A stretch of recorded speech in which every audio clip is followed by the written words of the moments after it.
சர்வதேச அருங்காட்சியக தினத்தையொட்டி சென்னை எழும்பூரில் பள்ளி மாணவர்களுக்கான ஓவிய கண்காட்சி தொடங்கியது. சென்னை எழும்பூரில் உள்ள அருங்காட்சியகத்தில் நடைபெறும் இந்த ஓவிய கண்காட்சியை அருங்காட்சியகத்தின் உதவி இயக்குநர் சுந்தரராஜன் திறந்து வைத்தார்.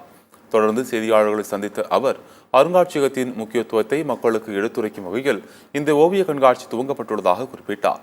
இந்த விழிப்புணர்வு கண்காட்சியை 15 நாட்களுக்கு பொதுமக்கள் மற்றும் மாணவிகள் பார்வையிடலாம் என்றும் அவர் தெரிவித்தார்.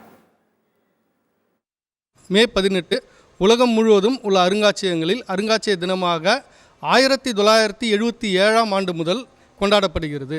Museum for education and research மாணவர்களுக்கான கல்வியை மற்றும் ஆய்வை வழங்குகின்ற நிறுவனமாக அருங்காட்சியகங்கள் திகழ வேண்டும் என்கின்ற கருதுகோள் அந்த பொருண்மையில் அந்த சப்ஜெக்ட் அடிப்படையில் இன்றைய ஆண்டு இந்த வரும் ஆண்டு அருங்காட்சியக தினமாக கொண்டாடப்பட்டு வருகிறது. மாணவர்களிடம் இருக்கக்கூடிய உள்ளார்ந்த ஓவிய திறமையை வெளிப்படுத்தும் விதமாக இன்றைக்கு இங்கே குழுமி இருக்கக்கூடிய மாணவர்கள் அவர்களுடைய அருங்காட்சியகத்தை பார்த்து அதில் இருக்கின்ற கலைப்படைப்புகளை அவங்களுடைய கைவண்ணத்திலேயே தீட்டி ஓவியமாக வரைஞ்சிருக்கிறாங்க.